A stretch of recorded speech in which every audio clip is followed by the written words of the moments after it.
Welcome to Mystrey Stories, where quiet villages hide restless secrets and polite smiles conceal untold truths.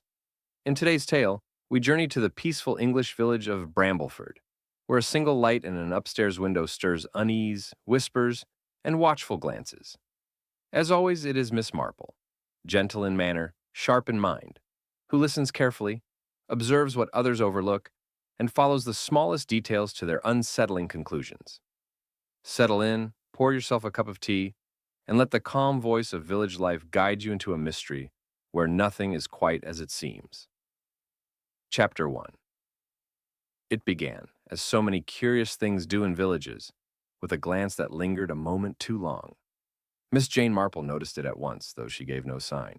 The driver had barely brought the motor car to a gentle stop outside Rosebank Cottage when she observed how his eyes flicked, almost involuntarily, up the lane and across the green. Not a bold stare, nothing so obvious, but a swift checking look, as though confirming that something was still there. Or perhaps that it was not. Miss Marple stepped down carefully, thanked him, and followed the direction of that glance. At the far side of the village, green stood Hawthorne House, a solid, respectable building of pale stone, its tall front windows catching the late afternoon light. One window in particular, the upper one, narrow and slightly recessed, seemed to hold the eye. Miss Marple regarded it thoughtfully, her expression mild, her mind alert. Well, she murmured to herself, that is interesting. Her hostess, Mrs. Eleanor Bantry, no relation to her dear friend in St. Mary Mead, though village life often produced such coincidences, ushered her inside with affectionate fussing. There were questions about the journey, about the weather, about whether the tea should be strong or merely sensible. Yet even as they spoke, Miss Marple noticed that Mrs. Bantry's gaze drifted again and again toward the same distant house. It was a habit born of thought, not admiration. Later that afternoon, as tea was served at the vicarage, Miss Marple found herself comfortably settled among a small gathering of Brambleford's most respectable inhabitants. The room was warm, the china thin and well cared for, the talk amiable in that carefully managed way peculiar to English villages. Nothing was said outright, yet much was communicated all the same. "I expect Mr. Hemsley keeps very much to himself," remarked the vicar's wife, Mrs. Collins, with a polite smile that suggested she had already exhausted all charitable interpretations. "Oh, yes," replied Mrs. Linton, stirring her tea with unnecessary vigor. "Very private, always has been. One must respect that, of course." Respect was precisely the word Miss Marple heard most often in villages where curiosity had no acceptable outlet. And yet, Mrs. Collins continued lightly, one does wonder whether it's healthy to live so entirely alone. Miss Marple lowered her teacup a fraction. Wondering, she reflected, was often simply gossip in its Sunday best. The name Edgar Hemsley was allowed to settle gently among them. No one rushed to expand upon it. Silence, Miss Marple knew, could be more revealing than chatter if one listened carefully enough. Mrs. Pritchard, the postmistress, sat perched on the edge of her chair, her hat still firmly in place as though she might be called away at any moment. When asked casually whether the post had been particularly heavy of late, she hesitated. Only for a second, but enough. "Nothing out of the ordinary," she said at last. "Though, well, there was a letter yesterday evening, later than usual." "And that is unusual?" Miss Marple asked gently, her tone mild, her eyes attentive. Mrs. Pritchard's fingers tightened around her gloves. "For Hawthorne House, yes. Mr. Hemsley prefers things prompt. Very particular gentleman." "And the letter was prompt?" Miss Marple pressed, smiling kindly. "Well," Mrs. Pritchard faltered, then laughed a little too quickly. "Prompt enough, I suppose. Only one doesn't often deliver there after dark." A remark offered, withdrawn, and left hanging in the air like steam from a teacup.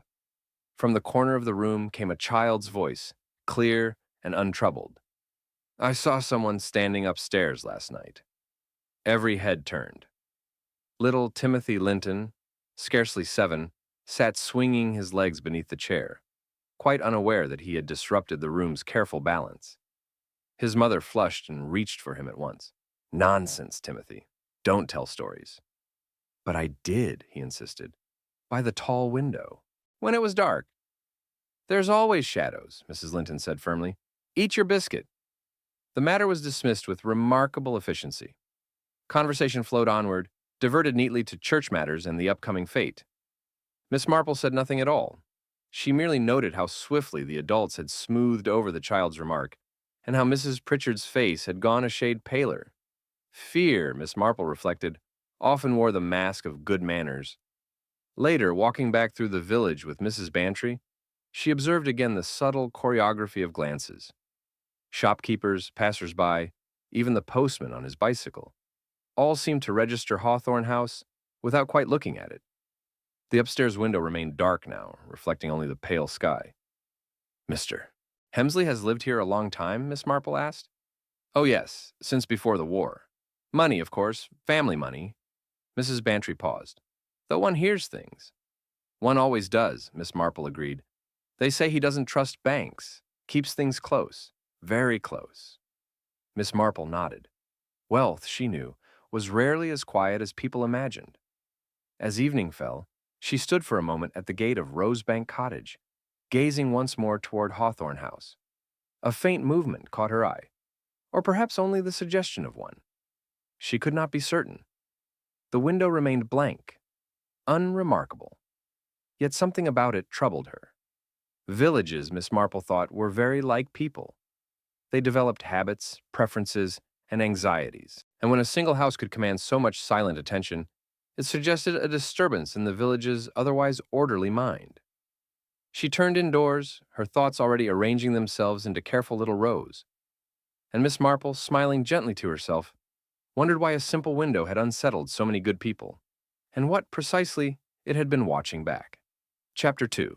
It was remarked later, quietly and only to those who already suspected as much, that the teacups rattled ever so slightly that afternoon. Miss Marple noticed it at once. The weekly church tea at Brambleford was a ritual conducted with affectionate seriousness. Tables were arranged with careful symmetry, cakes cut into modest slices, and conversations curated to avoid anything too direct. Miss Marple took her seat near the window of the parish hall, where she could observe both the guests and the green beyond. From here, she saw how Hawthorne House remained just visible between two elms, its upper windows catching the pale winter light. She did not look at it for long. She had learned that people noticed when one stared. Mrs. Linton was pouring tea when it happened. Her hand, usually so steady, trembled as she tipped the pot, causing a faint clink against the saucer.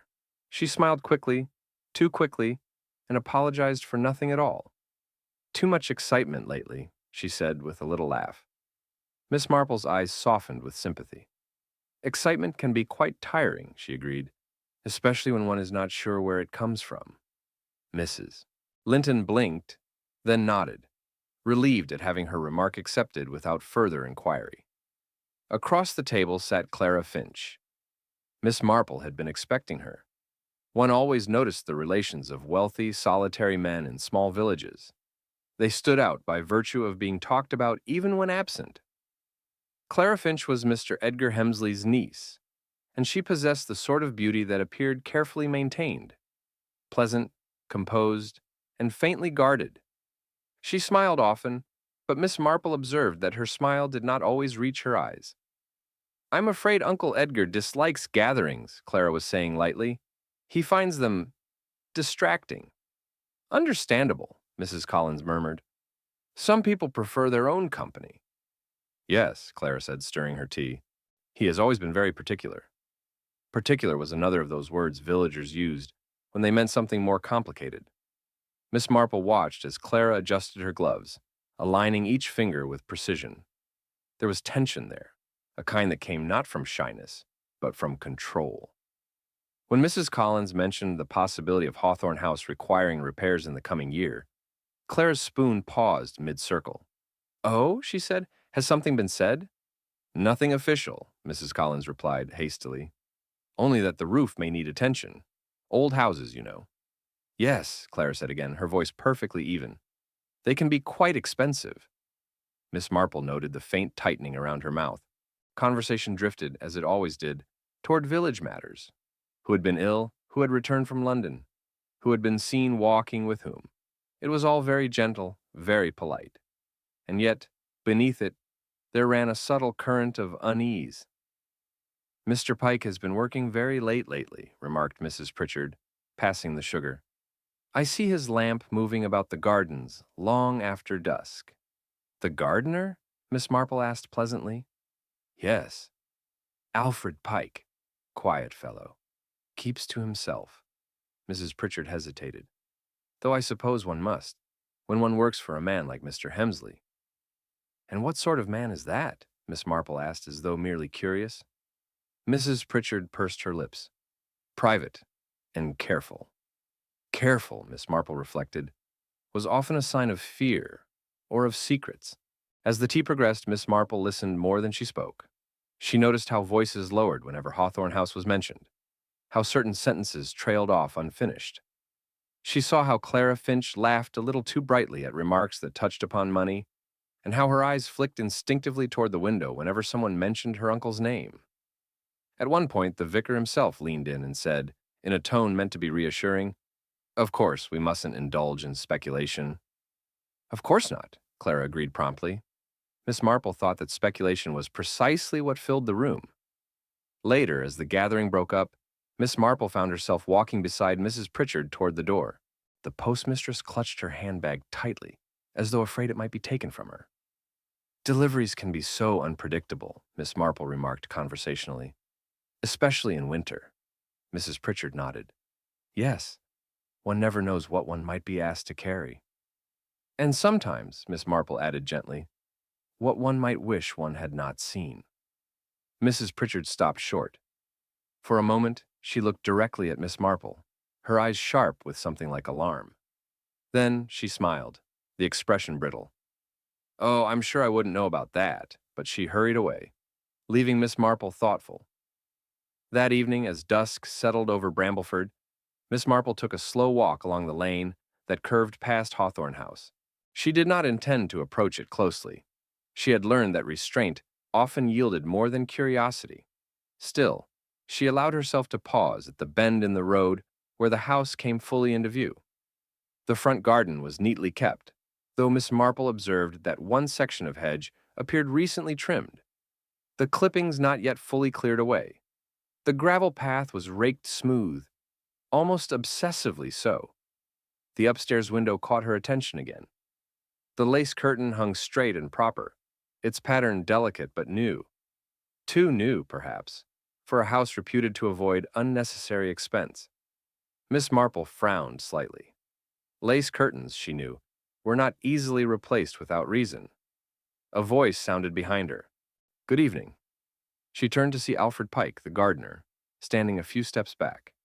He removed his cap politely, his expression guarded. Good evening, Miss Marple replied warmly. A fine evening for a walk. Yes, miss, he said. His eyes flicked, almost involuntarily, toward the window above, then away again. You keep the place very tidy, Miss Marple remarked. Mr. Hemsley likes things in order. I imagine he does. There was a pause. Alfred Pike shifted his weight. If you'll excuse me. Of course. He walked away quickly, his shoulders stiff.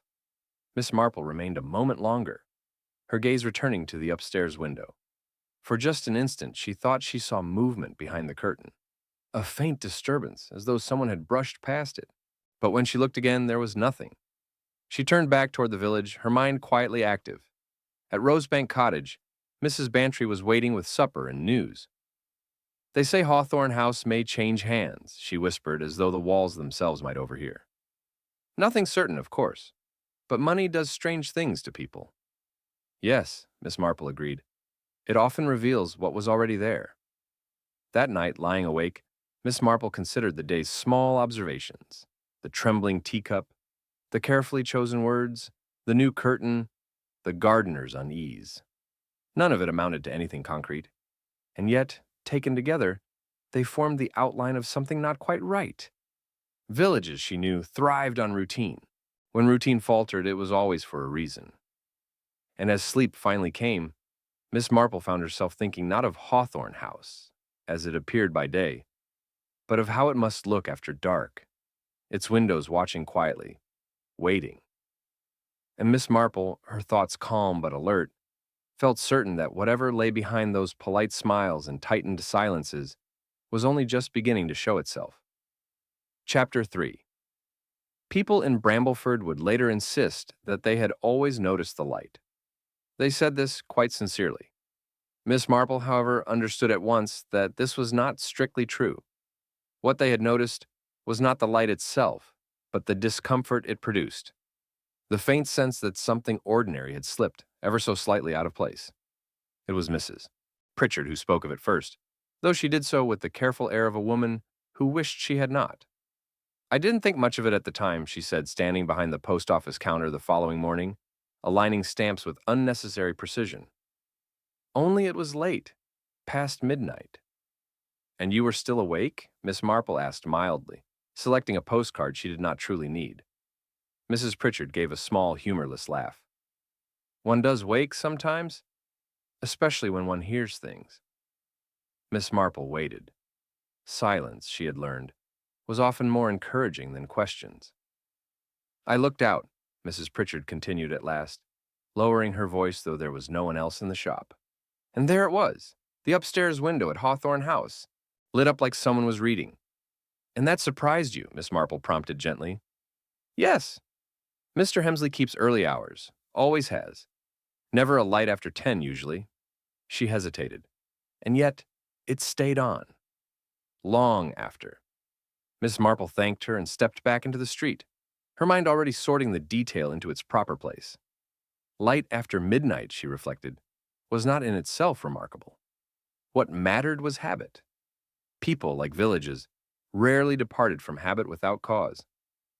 As she walked toward the green, she noticed how the story was already circulating. Mrs. Linton paused mid-sentence when Miss Marple passed, her voice dropping instinctively. Two women outside the baker's shop exchanged a look and fell silent. The light, Miss Marple suspected, had illuminated more than a single window. Later that morning, she encountered Alfred Pike near the edge of the green, pushing a wheelbarrow laden with soil. He nodded politely, his movements brisk. Busy early, Miss Marple observed pleasantly. Yes, miss, he replied. Mr. Hemsley likes things done before noon. An admirable habit, Miss Marple said, though I hear he was awake rather late last night. Alfred Pike's hands tightened on the handles. For a moment, he did not look up. I wouldn't know about that, he said at last. Of course not, Miss Marple agreed at once. Gardeners cannot be expected to keep watch over windows. His relief was palpable, and too quick. As Miss Marple continued on her way, she noted how he lingered after she passed, as though listening. A small thing. But small things, she knew, were often the most telling.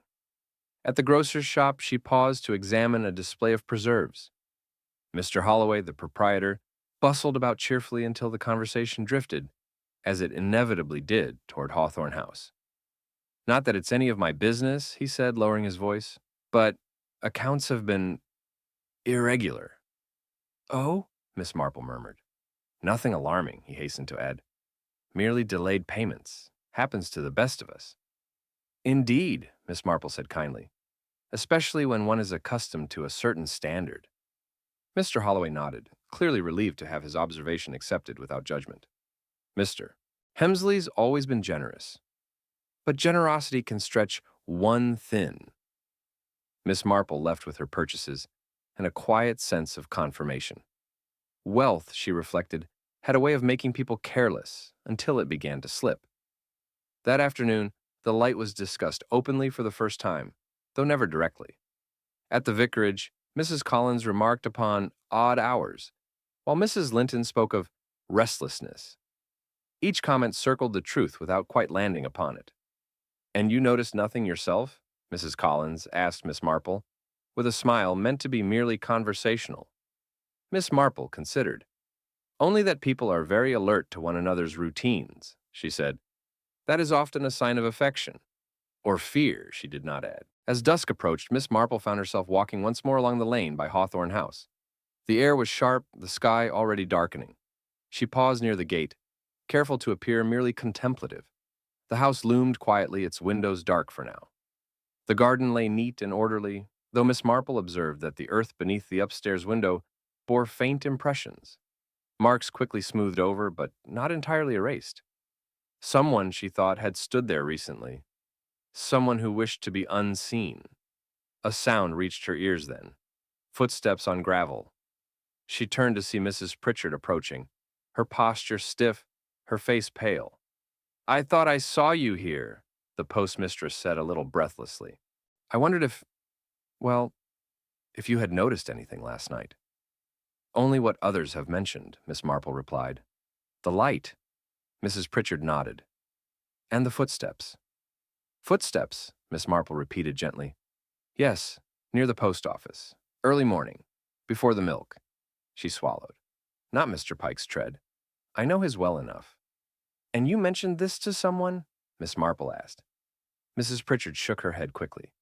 "No. Best not to make trouble." Miss Marple smiled kindly. "Trouble rarely requires encouragement. It arrives quite well on its own." They parted soon after, Mrs. Pritchard hurrying away with evident relief. That night, Miss Marple dined quietly at Rosebank Cottage.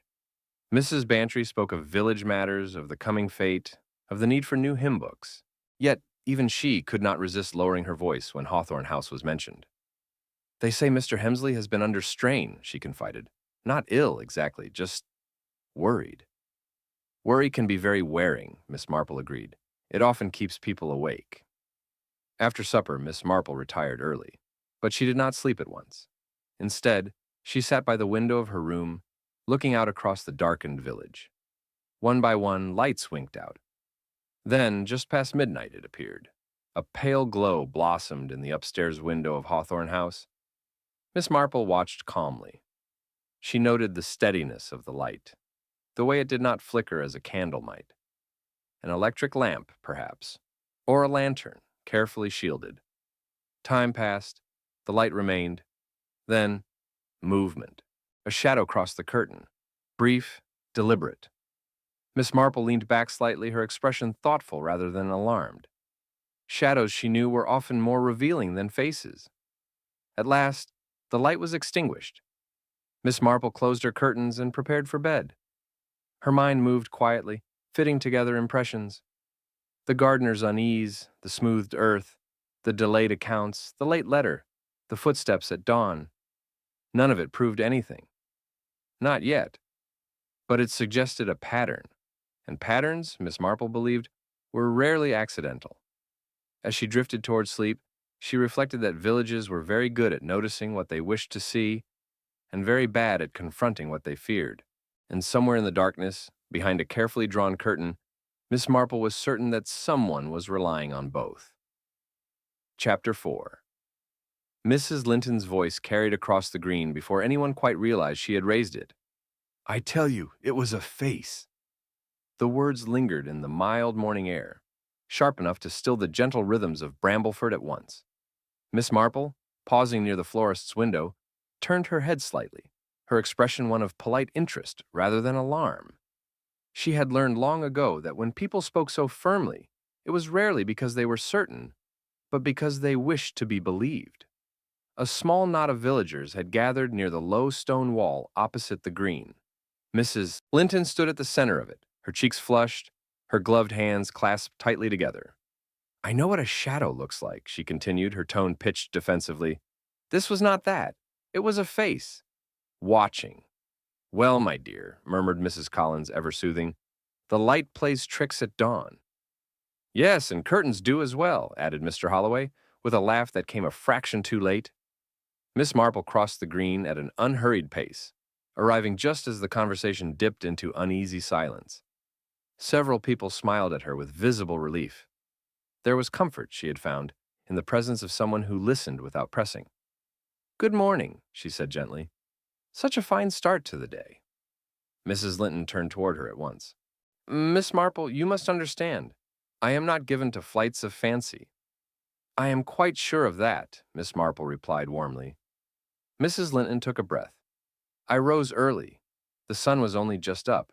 And when I glanced toward Hawthorne House, I saw someone standing at the upstairs window." "Quite clearly." "And you recognized them?" Miss Marple asked. Mrs. Linton hesitated, just for a moment. "No. That is to say, it was not Mr. Hemsley." "That is interesting," Miss Marple said mildly. "It was too tall," Mrs. Linton went on quickly, "and the face was different." "In what way?" Miss Marple asked. Mrs. Linton frowned. I couldn't say exactly. Miss Marple nodded. Faces, she knew, were remarkably difficult to describe when one had truly seen them, and remarkably easy when one had not. By the time the group dispersed, the story had already shifted. Some said the face was unfamiliar, others that it looked stern. One woman insisted it had been pale. Each retelling carried a slightly different certainty. Miss Marple noted them all. Later that morning, she called upon Mrs. Pritchard under the pleasant pretense of posting a letter. The postmistress greeted her with a tight smile and an air of preoccupation. "You've heard, of course," Mrs. Pritchard said, before Miss Marple could speak. "About the face?" Miss Marple asked gently. Mrs. Pritchard nodded. "People do talk." "They do," Miss Marple agreed, "though not always about the same thing." Mrs. Pritchard leaned closer, lowering her voice. "Mrs. Linton came in earlier. She was quite upset. Said she knew someone had been there." "And what did you think?" Miss Marple asked. Mrs. Pritchard hesitated.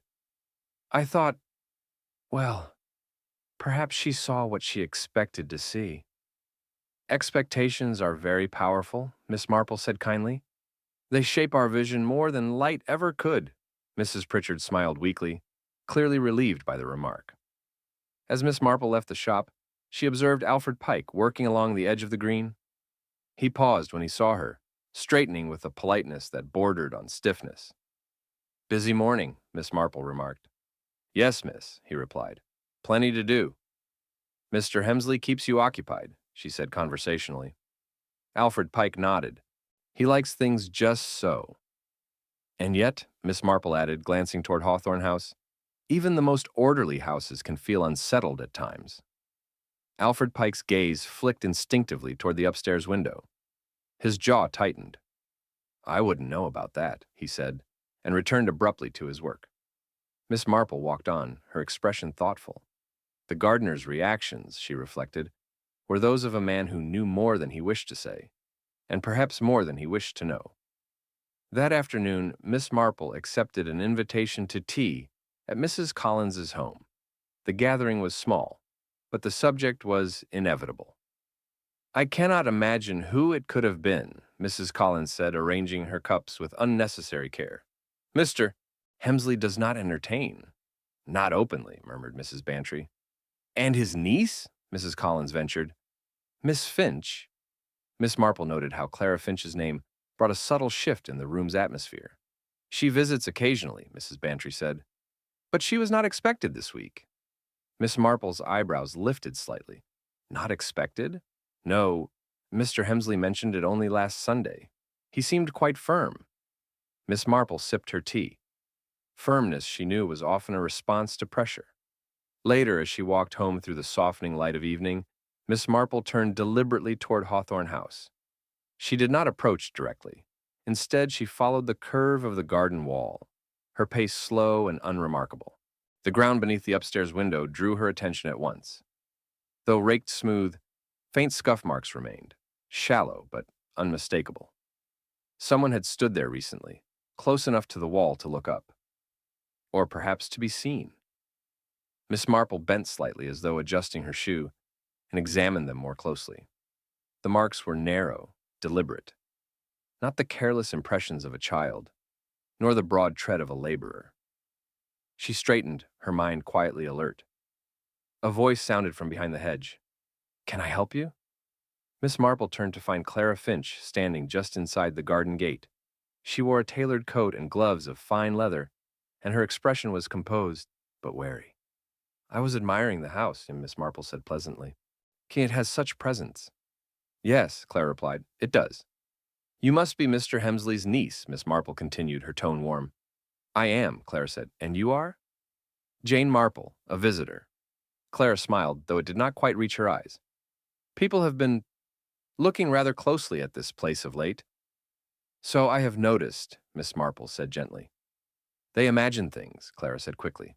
"Faces, shadows. It is all very tiresome."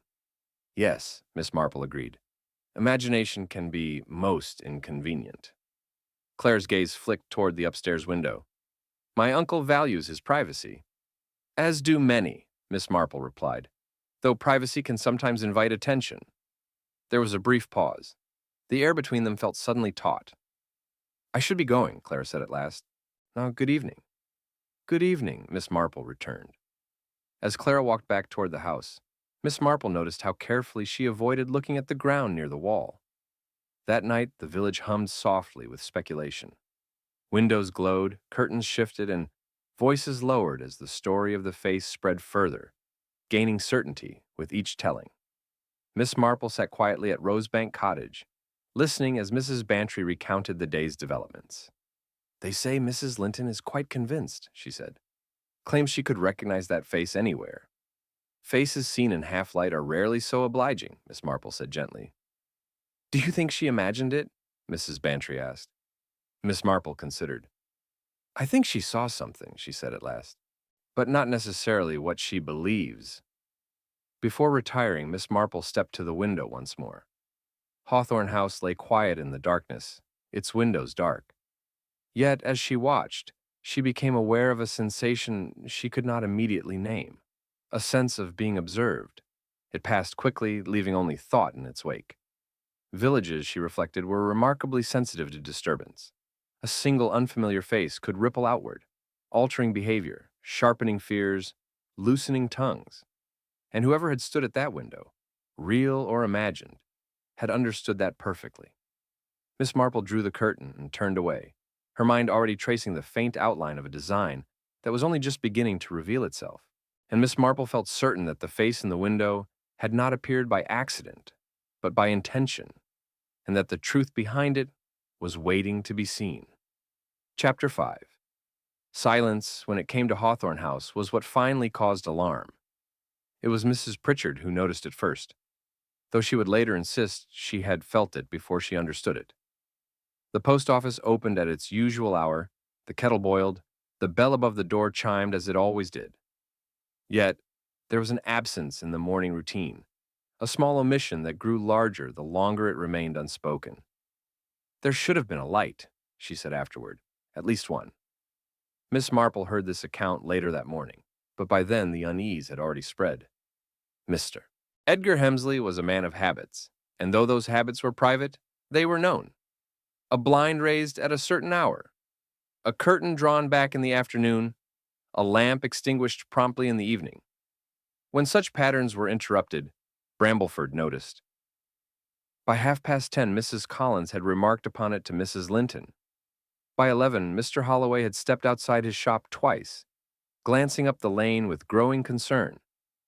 And shortly after noon, the silence of Hawthorne House became impossible to ignore. Miss Marple was walking slowly across the green when she saw the small group forming near the gate. No one had meant to gather, and yet there they were, drawn together by the same quiet apprehension. "The post hasn't been collected," Mrs. Pritchard said, wringing her gloves, "and that is most unlike him." "I knocked," said Mrs. Linton, "twice." "And," Mrs. Collins prompted, "there was no answer." Miss Marple approached, her expression composed, her pace unhurried. Panic, she knew, thrived on haste. "Perhaps he has gone out early," she suggested gently. Mrs. Linton shook her head. "Without his coat? In this weather?" There was a pause. Eyes turned almost involuntarily toward the upstairs window. "I think someone ought to check," Mr. Holloway said at last. No one moved. It was Clara Finch who arrived moments later, her car pulling up sharply at the edge of the green. She stepped out with an air of brisk authority, her face pale but resolute. "I was on my way," she said quickly. "I had a letter from Uncle Edgar yesterday. He mentioned feeling unwell." Miss Marple noted the slight emphasis on yesterday. "You did not mention this earlier," Mrs. Collins said. "There was no cause for alarm," Clara replied. "At least, I thought not. The key, it transpired, was kept beneath a stone pot beside the back door." Clara retrieved it with steady hands, though Miss Marple observed how tightly her fingers closed around it before she inserted it into the lock. The door opened without resistance. Inside, Hawthorne House was cool and unnaturally still. The air held the faint scent of polish and something older beneath it, a heaviness Miss Marple had encountered before in houses where life had paused unexpectedly. They called out. No answer came. It was the study that revealed everything, though nothing appeared immediately wrong. Mr. Edgar Hemsley lay in his armchair by the desk, his posture almost relaxed, his hands folded neatly in his lap. His expression was peaceful, his eyes closed. For a moment, there was relief. Then, Miss Marple noticed the room. It was too orderly. The desk blotter lay perfectly aligned. The papers were stacked with deliberate care. A teacup sat on the side table untouched, its surface unbroken. Yet the chair opposite the desk was pulled back slightly, as though someone had risen from it in a hurry, or been prevented from sitting down again. Mrs. Linton gave a small cry. Clara Finch pressed a hand to her mouth. "He's gone," Mrs. Collins whispered. The doctor was summoned at once. While they waited, the villagers stood awkwardly, uncertain where to look. Miss Marple moved quietly, her presence unobtrusive. She did not approach the body, but her eyes traveled the room with gentle attention. The window was latched from the inside. The curtain hung straight, newly pressed.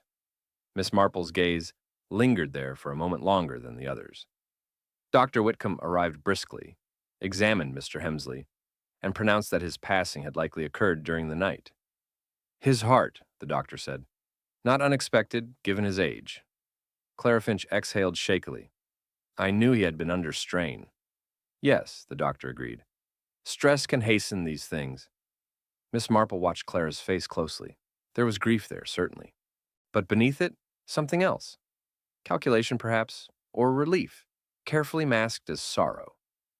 "Was anyone with him last night?" Dr. Whitcomb asked. "No," Clara said quickly. "He lives alone." Miss Marple's eyes flicked to the chair opposite the desk. Later, as the villagers dispersed, Miss Marple found herself alone in the study for a brief moment. She did not touch anything. She merely stood, absorbing the atmosphere. Her gaze returned to the window. From here, she could see the patch of garden beneath it, raked smooth once more.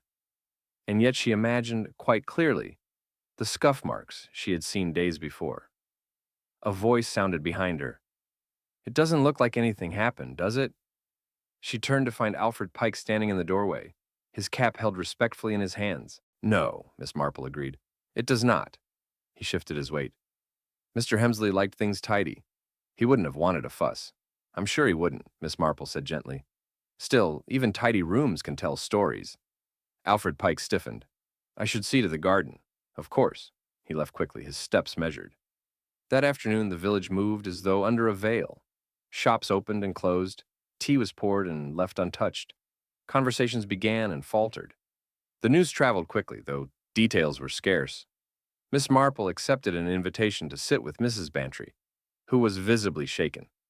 "It's dreadful," she said, "and yet it all feels so quiet." "Yes," Miss Marple replied, "quiet can be deceptive." They spoke of Mr. Hemsley's life, his generosity, his reserve, his peculiar habits.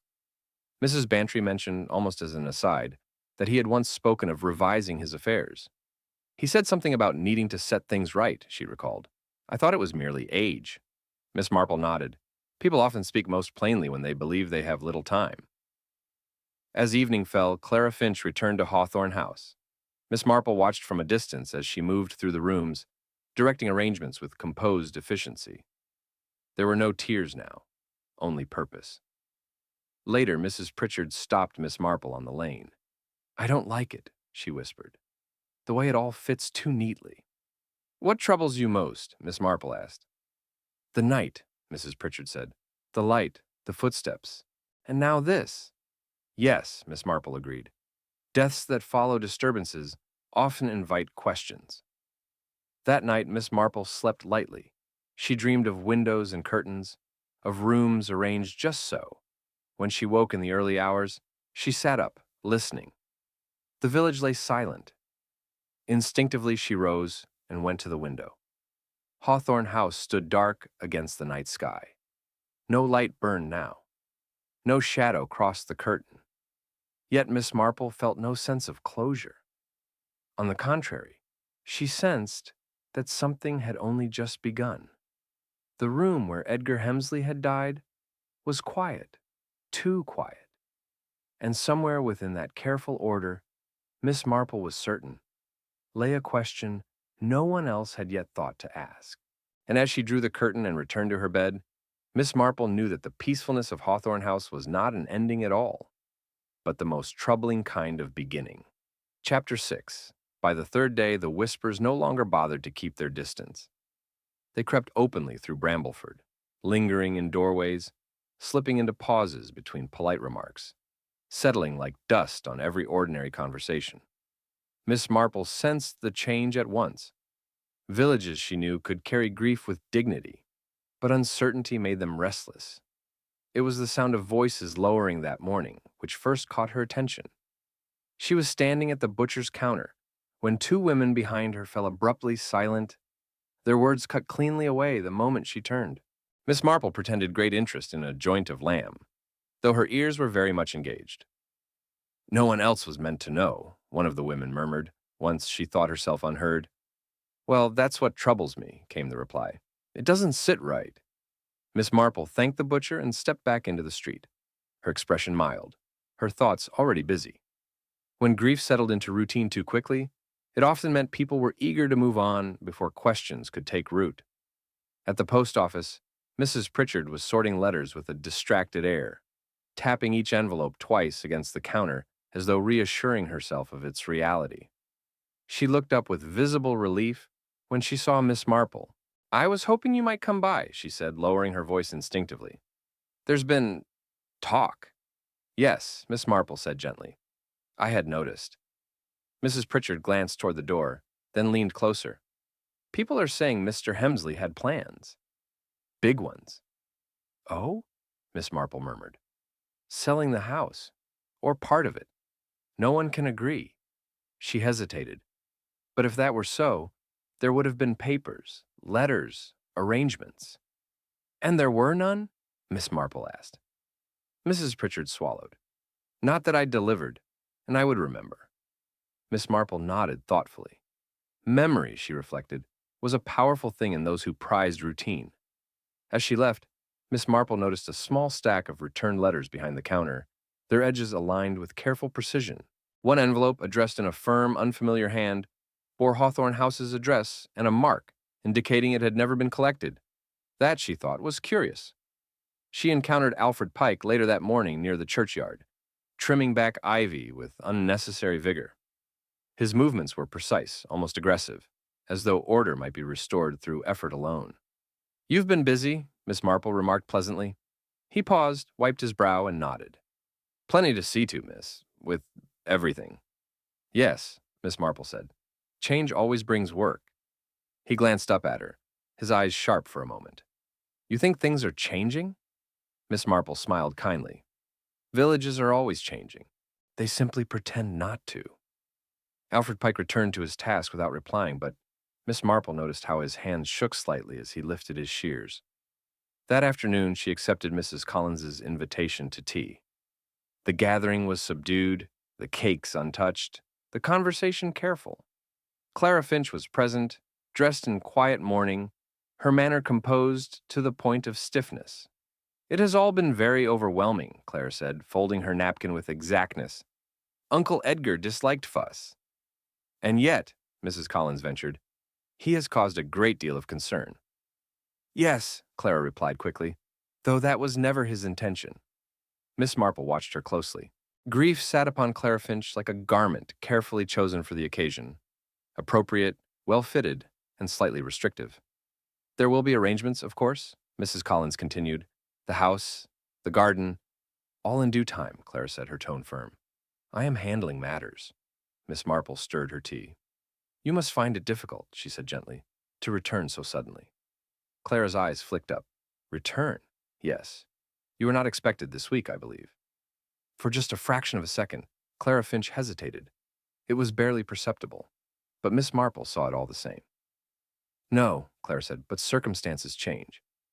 They do, Miss Marple agreed. Often very quickly. As the conversation drifted elsewhere, Miss Marple reflected upon the ease with which Clara had taken control. Some people, she knew, were never more efficient than when events unfolded exactly as they had anticipated.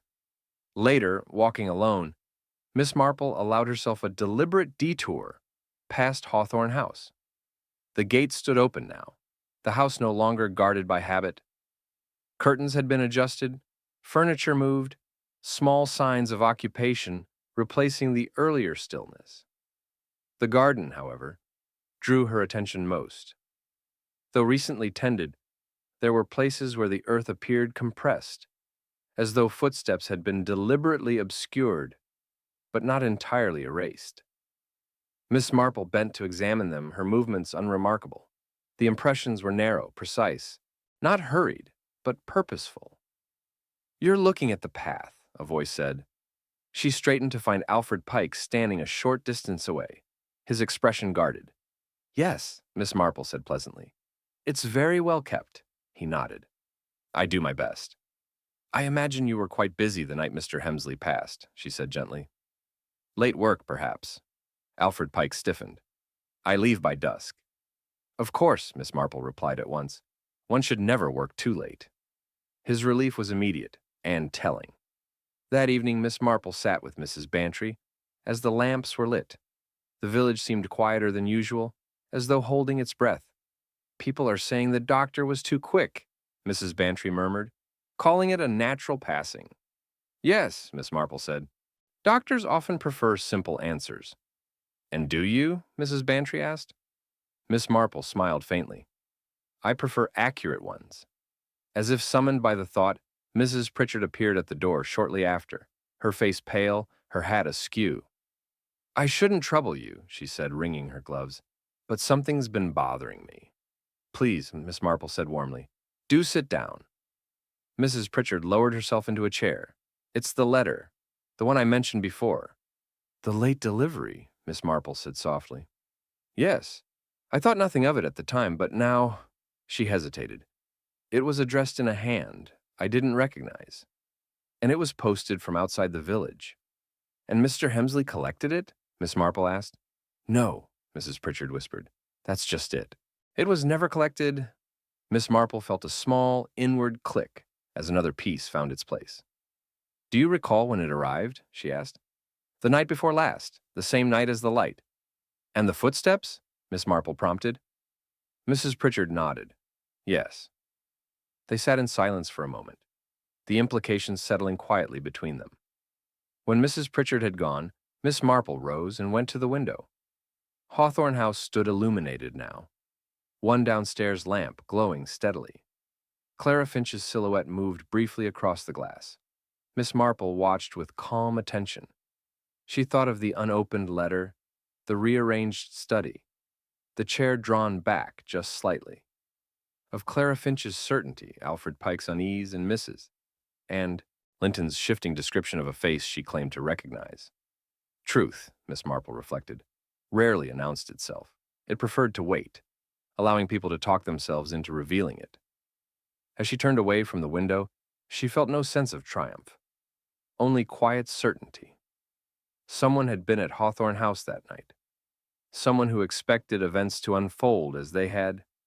Someone who understood the power of suggestion, of light, of a face glimpsed just long enough to unsettle a village. And as Miss Marple prepared for bed, her mind steady and alert, she knew that the whispers in Brambleford were no longer merely echoes of fear, but the sound of a truth pressing ever closer to the surface. Chapter 7. It was the biscuits that finally made Miss Marple quite certain. They were arranged with too much care. She noticed it the moment Clara Finch set the plate down on the small table beside the window at Rosebank Cottage. Each biscuit lay evenly spaced, not touching, their edges aligned as though measured. It was a trivial thing, the sort of detail no one thought worth remarking upon. And yet Miss Marple had learned over many years that people who arranged small things so precisely were often struggling to control much larger ones. "You are very kind to see me," Clara said, settling into her chair with a composed smile. "I thought it best we speak quietly." "Quiet conversations are often the most useful," Miss Marple replied warmly, pouring tea with unhurried grace. Outside, the village lay in a soft afternoon hush.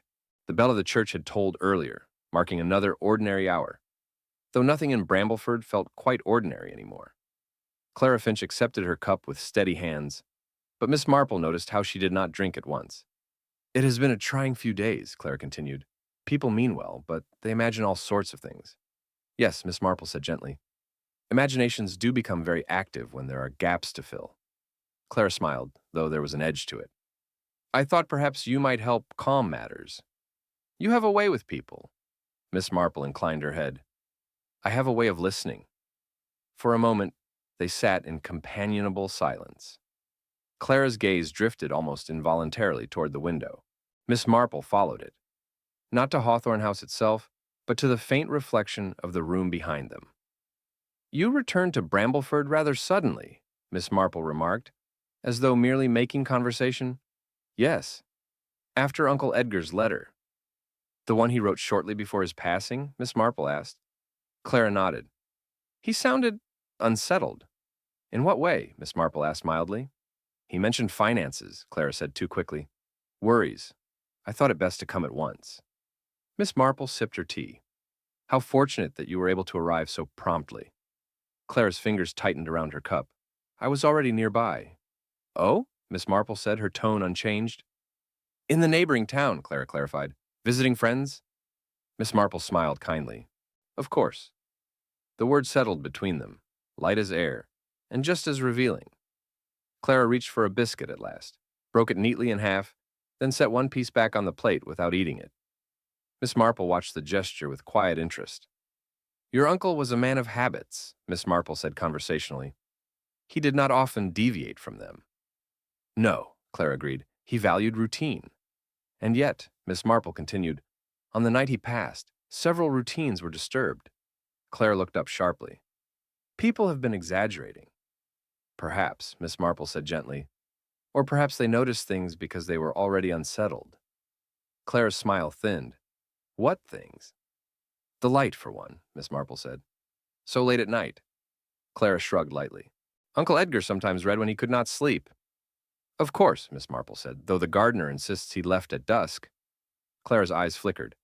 Mr. Pike is very reliable. I'm sure he is, Miss Marple agreed. Reliable people often make excellent witnesses. The silence that followed was not uncomfortable, but it was alert.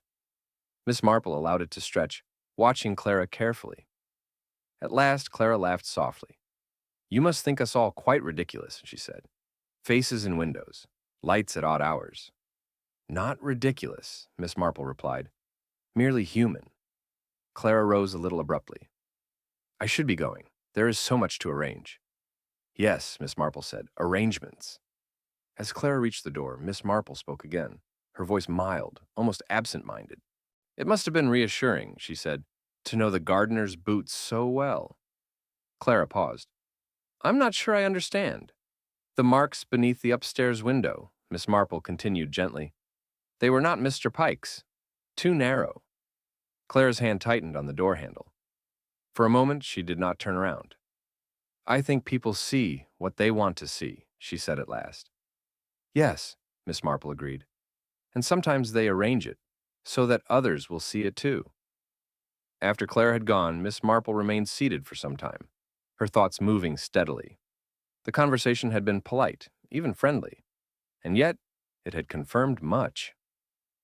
That afternoon, she took a slow walk toward the edge of the village. The air was crisp, the hedges bare. She encountered Mrs. Linton near the green, who greeted her with a conspiratorial air. They say the will is being reviewed, Mrs. Linton whispered. Everything left to Miss Finch, of course. Of course, Miss Marple said. And yet, Mrs. Linton continued, I keep thinking of that face. Yes, Miss Marple said. It has made quite an impression. I would know it again, Mrs. Linton insisted. Miss Marple smiled gently. Faces glimpsed briefly often feel very familiar afterward. Mrs. Linton frowned, uncertain whether she had been agreed with or contradicted. Miss Marple continued on, turning deliberately toward Hawthorne House. The gate stood ajar. No one challenged her as she walked partway up the path, her manner calm, unremarkable. The upstairs window loomed above her. In daylight, it looked entirely ordinary. Lace curtain, neat frame, freshly cleaned glass. Miss Marple studied the ground once more. The marks were faint now, nearly erased, but she could still see them. Not boots, shoes. She straightened as footsteps sounded behind her. You shouldn't be here, Alfred Pike said, his voice strained. Oh, Miss Marple replied pleasantly. I was admiring the workmanship. He shifted uneasily. Miss Finch wouldn't like— She is very particular, Miss Marple said. About order. Yes, Alfred said quickly. You were asked to smooth the ground, Miss Marple continued, watching him closely. To remove marks. Alfred swallowed. I tend the garden. Indeed, Miss Marple said. And you run errands. His head jerked up. I don't— For extra money, Miss Marple went on gently. Late at night. Alfred's face drained of color. I never meant— No, Miss Marple said kindly. You meant to help, and you did. He looked at her, fear plain now. I didn't know what would happen. I'm sure you didn't, Miss Marple said. You were asked to move about, to be seen, to make footprints that were not yours. Alfred's shoulders sagged. She said it was only to frighten him, to make him agree. Yes, Miss Marple murmured. Such plans often begin that way. She left him standing there, her heart heavy, but her mind clear. That evening, Miss Marple sat with Mrs. Bantry as dusk fell. Lamps were lit, curtains drawn. You look very certain, Mrs. Bantry remarked. I am, Miss Marple said quietly. Do you know who— I believe I know how, Miss Marple replied. And why? Mrs. Bantry shivered slightly. It all seemed so peaceful. Yes, Miss Marple said. It was arranged to appear so. Later, as night settled fully over Brambleford, Miss Marple stood once more at her window. Hawthorne House lay illuminated downstairs. Upstairs, the tall window remained dark. She imagined the scene clearly now. The late letter, the visit not meant to be known, the light deliberately left on. A figure placed just long enough to be seen. Fear, planted carefully in the minds of others. And finally, a quiet room, arranged just so. Miss Marple drew a slow breath. Villages, she reflected, were particularly vulnerable to suggestion. A whisper could travel faster than truth. And someone very clever had used that to their advantage. Tomorrow, she knew, would require a gathering, a gentle explanation, a careful laying out of facts that would feel almost like comfort. But tonight, the truth sat with her alone. And as Miss Marple turned away from the window, her expression calm but resolute, she knew that the shadow she had been following all along was no longer hiding at all, but waiting to be named. Chapter 8. By morning, Brambleford had settled into a curious stillness, the kind that followed not peace but anticipation. Miss Marple sensed it the moment she stepped onto the green. Doors opened a little more quickly than usual. Voices carried a fraction less care, and eyes followed her with a mixture of hope and unease. Villages, she reflected, could feel when something was about to be said aloud at last. It was Mrs. Collins who provided the occasion, though she would later insist it had been entirely practical. It seems sensible, she said, smoothing her skirt as chairs were arranged in the vicarage drawing room, for everyone to be present, just to put matters to rest.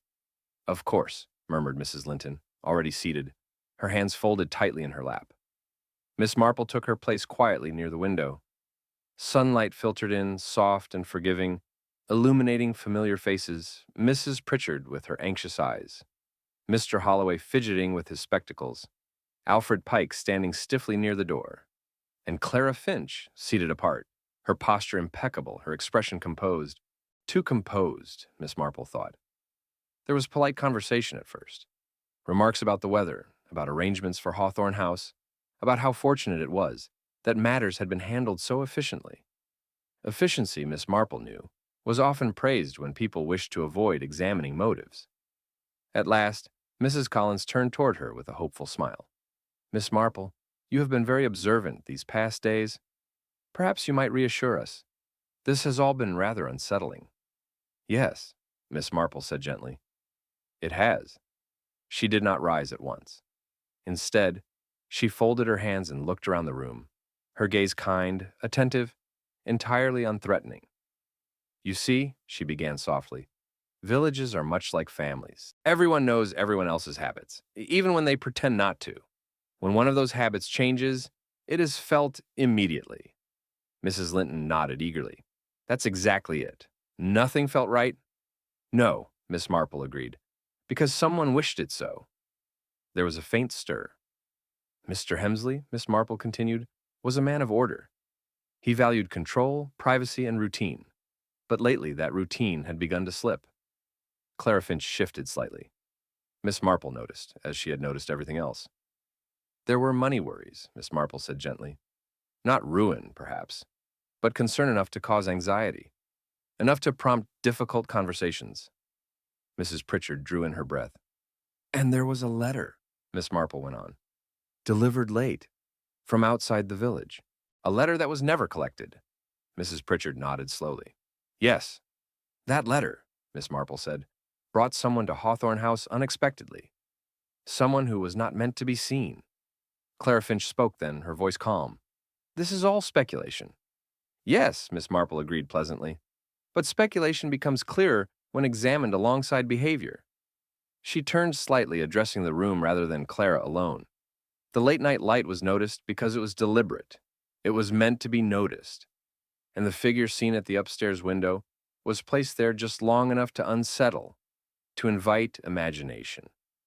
Mrs. Linton frowned. But I saw a face.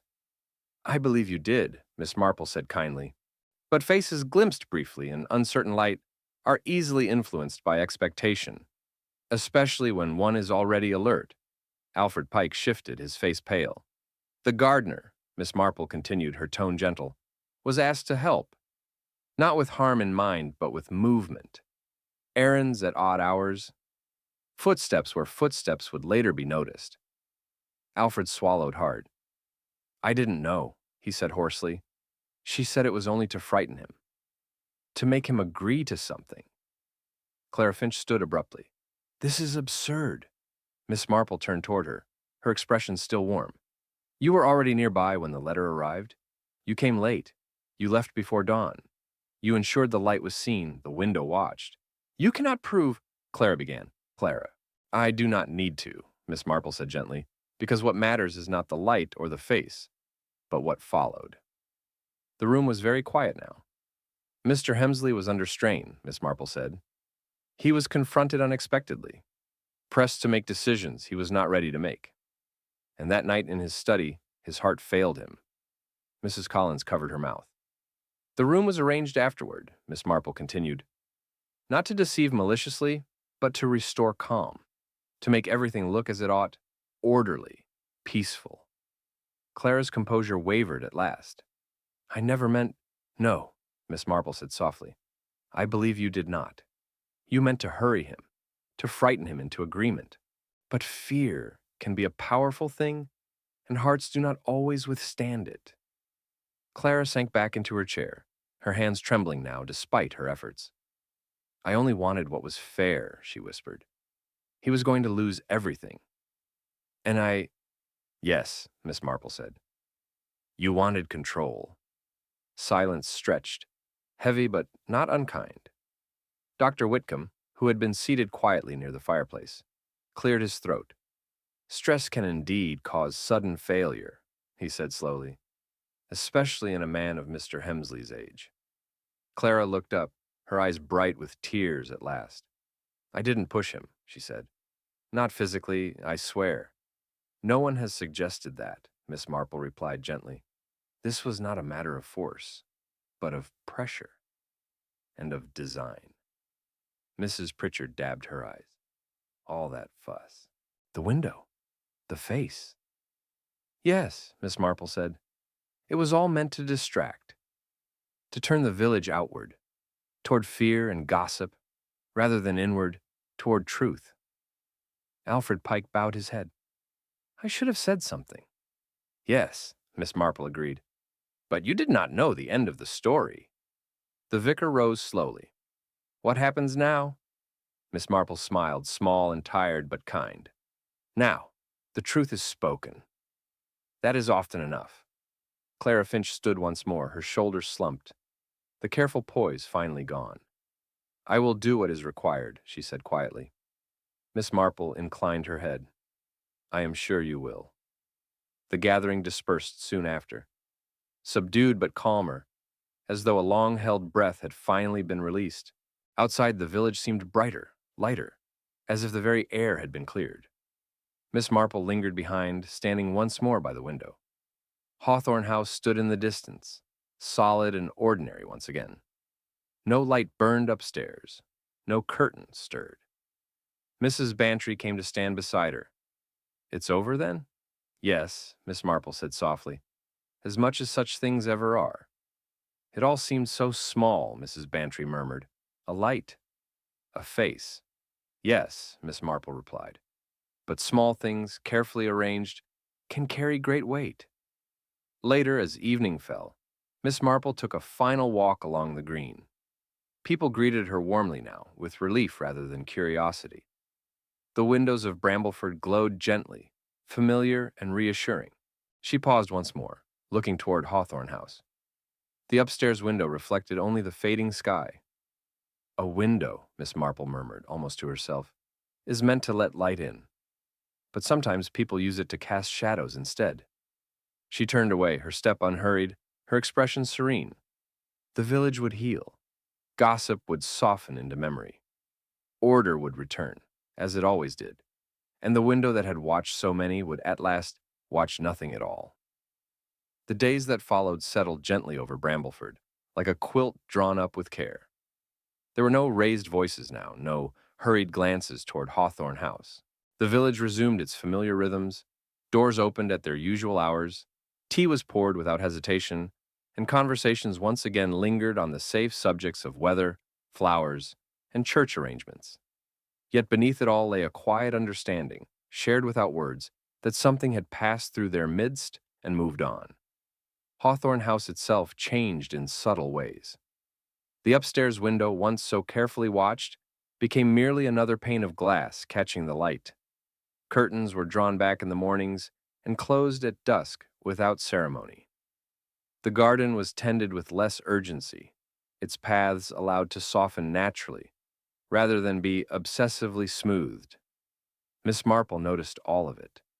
On her final afternoon, she sat with Mrs. Bantry in the small sitting room at Rosebank Cottage, a pot of tea between them growing steadily cooler. "I expect things will feel strange for a while," Mrs. Bantry said. "People won't soon forget." "No," Miss Marple replied gently, "but they will remember selectively. Villages are very good at that." "And you?" Mrs. Bantry asked. "Will you remember?" Miss Marple smiled. "I remember patterns, faces, habits, little changes in behavior. The rest fades quite naturally." Later, as she prepared for her departure, several villagers found reasons to pass by. Mrs. Pritchard brought a parcel that did not truly need delivering. Mrs. Linton stopped to speak of nothing in particular. Even Alfred Pike tipped his cap solemnly, his expression thoughtful but calmer than before. None of them mentioned Hawthorne House directly. That evening, Miss Marple took one last walk across the green. The air was mild, the sky streaked with soft color as the sun lowered itself behind the hills. She paused, as she had so often before, and looked toward the house that had caused such quiet unrest. It looked entirely ordinary now. Miss Marple reflected, not for the first time, how rarely trouble announced itself with drama. More often, it arrived dressed in politeness, hiding behind routine, relying on the fact that most people preferred not to look too closely at what unsettled them. It had been a face in a window, nothing more. A suggestion, an invitation for fear to do the rest of the work. And fear, Miss Marple knew, was a remarkably effective tool when wielded with intelligence. As she turned back toward the cottage, she felt no triumph, only a familiar, gentle sadness. Lives had been altered, intentions had gone astray, and a man had paid dearly for pressure applied too carefully to leave marks. Yet truth had been spoken, and in villages like Brambleford, that mattered. The following morning, Miss Marple departed quietly, as she always did. The motor car rolled away down the lane, past the green, past Hawthorne House, whose windows reflected nothing more than sky and trees. Behind her, Brambleford returned fully to itself, and Miss Marple, carrying with her the memory of a single light left burning too late, knew that the village would sleep more soundly now, because the window that had once watched so many would trouble them no longer.